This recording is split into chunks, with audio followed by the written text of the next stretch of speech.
Welcome to the show, y'all. Welcome to the social climate. You know what I'm saying? We decked out over here. Y'all see me? I got on my African shirts. You know what I mean? Little Cleveland Cavaliers hat. I used to kill them in high school. I used to come with the Jordans, matching the hat, matching the African shirt. They want to talk stuff on me, but my shoes and my hat and shirt was matching so crazy they couldn't say anything. See how I do it? Y'all feel me? But yeah, so we're gonna get into discovery of America. Okay, and before we do that, welcome to the social climate. Please subscribe, like. All right, guys, share. You know what I'm saying? Drop some comments, and we're gonna go ahead and start off with this intro song. I just made it. Let me know how you guys like it. It's gonna be the intro for now for the show. It's called "Truth for You."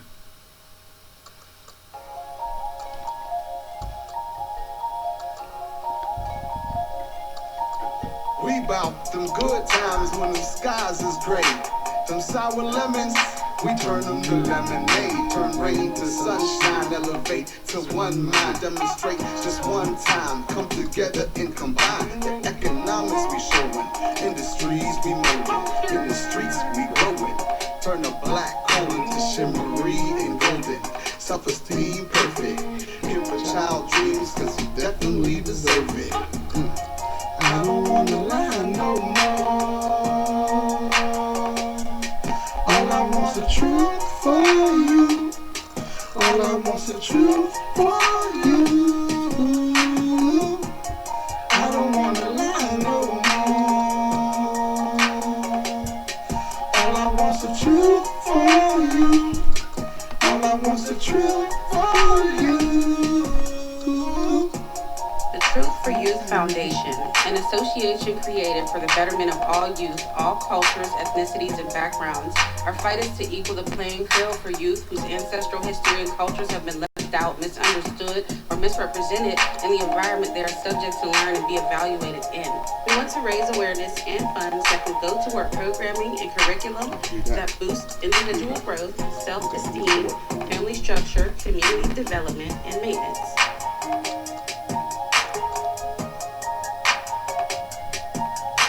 All right, welcome to the show. Let's get right to it. All right, guys, the subject, as we stated today, is the discovery of America. When I was teaching history, step back, guys, I taught African American history, 8th grade. I taught African American history, 12th grade. I did civics. I did world cultures and U.S. history. So in world cultures and specifically U.S. history, it always comes to, who discovered America. They go right to Columbus. So after years and years and years of this, I got a little frustrated.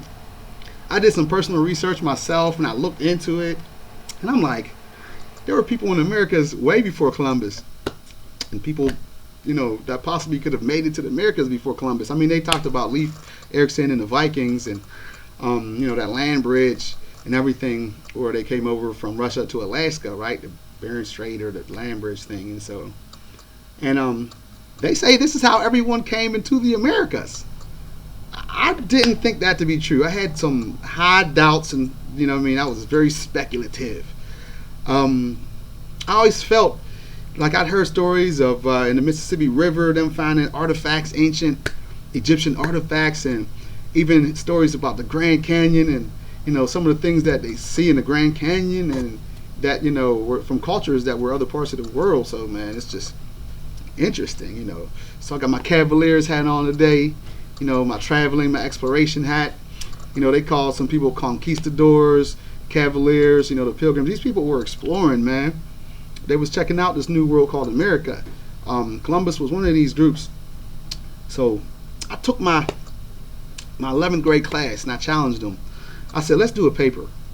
I said, let's pick some groups, some different ethnic groups, some different people from different parts of the world, and let's just study to see if it was possible that they could have made it to the Americas before Columbus. The history book doesn't really say that. I got this history book right here, big old history book. Okay, check it out. Okay, teacher's edition. That's what I do. Teacher's edition. Well, anyway, the first chapter in this book it's called Migration to the Americas. You take a look. It's like migration begins, and they talk about a group of peoples that came from Europe, the Mongoloids, and then went across the Bering Strait and ended up in the Americas. Okay, and down from Alaska to Canada to California and what is now Mexico and South America. So they say this was the migration route, and I have, no doubt that possibly could have happened, but I know that wasn't the only story. So what I did was I picked about 5 or 6 groups, and I challenged my seniors. I told all of them, pick a group, pick one of these groups, and your job is to prove that one of these groups had the abilities to come to the Americas. When I say have the abilities, they had to prove, first off, that cultural group of people, where they were at, did they have shipbuilding technology? Did they know, did they study the stars for navigation, and were they aware of astronomy and astrology? Were they advanced civilization, advanced enough either to be able to cut trees down and build? All right, and so these were some of the things I was wondering. The communication, the language. Were they known to travel in history? So some of the groups we picked, we had the Malaysians in Malaysia. Okay, we had the Mali Empire was a group you could choose. The Vikings was on the list. The Egyptian Empire. Okay, the Phoenicians and the Polynesians. Okay, when we're looking at these groups, what I saw that is some of these groups, particularly Mali Empire and the Phoenicians, okay, and the Egyptians. Okay, the Phoenicians, first off, are very close to the Egyptians, and also actually the Hebrew people, because if you ever heard of a princess named Jezebel, I know you guys heard that term before. Oh, she's a Jezebel, right? Jezebel was a Phoenician princess that had a certain culture that went against the Hebrew culture. She married a Hebrew king, and so when you're supposed to be, a church-going person, Christian person, and they say, "Oh, that girl's a Jezebel, is a harlot," basically it's somebody who's taking you away from your culture and leading you to be, I guess, what the term would be called, unequally yoked.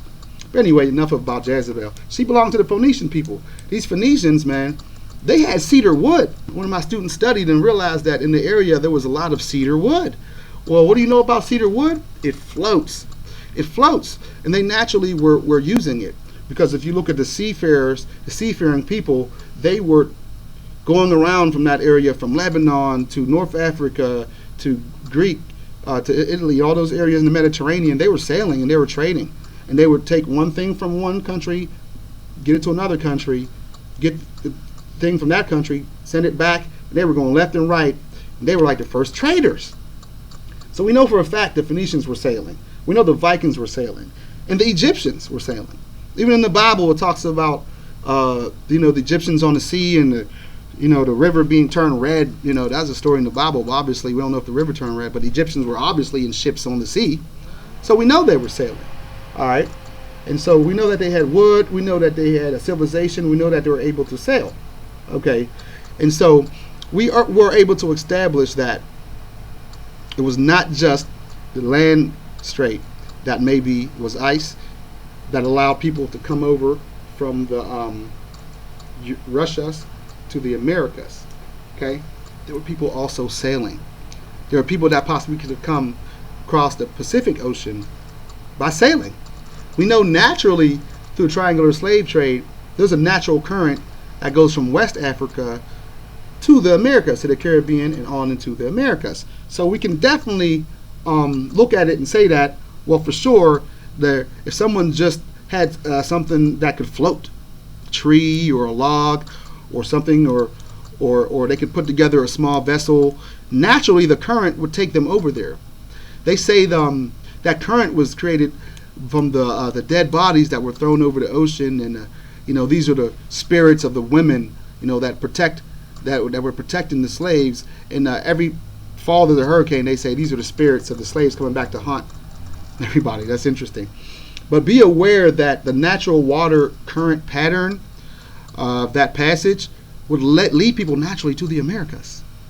So we know that the Mali Empire could have gotten here. The Egyptian Empire could have gotten here. The Phoenician Empire could have gotten here. And then the Polynesians and also the Malaysians were also sailing also. And now they're finally starting to admit this in the newer textbooks that are coming out. But I'm glad, 8, 9, 10 years ago, I was challenging my high school students to think outside the box and to look at the curriculum and to challenge the writers of the curriculum with information and different resources, so we can try to prove, why not help them understand how to learn and think for themselves, rather than forcing them to believe that Columbus was the first one to come to America. And so this is my angle of teaching. It's perspective based. We look at each culture, we identify if they had the abilities to try to do certain things, and then we talk about it and we have discussion. I'm so glad I taught them from that angle, because now the textbooks are starting to change. And this is an older model I showed you, this textbook. If you get probably the more newer or relevant models, they may mention some of these other groups that possibly could have came to the Americas. We know for a fact that you look into the anthropology and archaeology of America, there's all type of artifacts that have been dug up that come from all kind of cultures predating Columbus and everything. They've even found giant heads in South Africa and South America and Mexico of these Olmec tribes.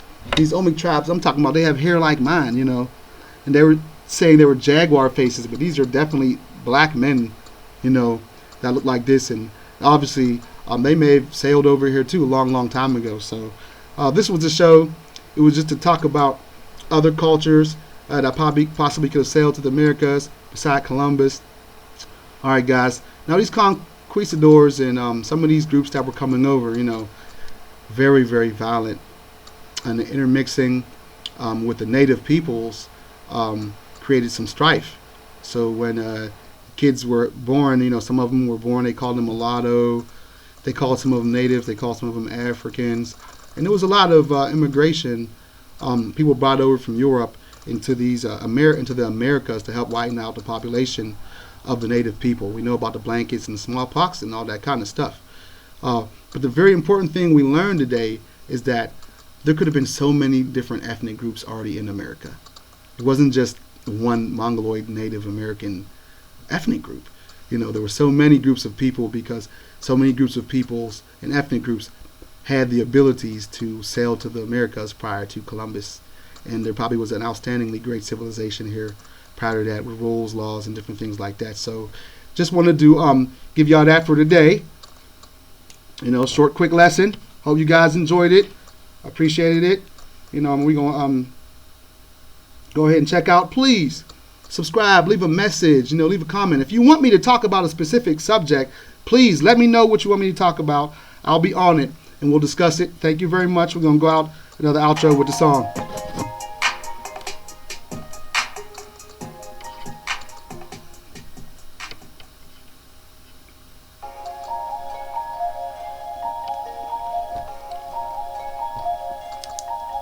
We bout them good times when the skies is gray. Them sour lemons, we turn them to lemonade. Turn rain to sunshine, elevate to one mind. Demonstrate just one time, come together and combine. The economics we showing, industries we molding, in the streets we growing. Turn a black coal into shimmery and golden. Self-esteem perfect, give a child dreams, cause you definitely deserve it. I don't wanna lie no more. All I want's the truth for you. All I want's the truth for you. I don't wanna lie no more. All I want's the truth for you. All I want's the truth for you. The Truth for Youth Foundation, an association created for the betterment of all youth, all cultures, ethnicities, and backgrounds, are fighters to equal the playing field for youth whose ancestral history and cultures have been left out, misunderstood, or misrepresented in the environment they are subject to learn and be evaluated in. We want to raise awareness and funds that can go toward programming and curriculum that boost individual growth, Call Nancy at yahoo.com. We accept donations. Development and maintenance. 8708 P.O. Box 8708 Wilkinsburg, PA 15221. We do accept donations. Please send them out to Fawn Nanji Thank you very much. FONNANJI. You guys take care. Have a blessed one.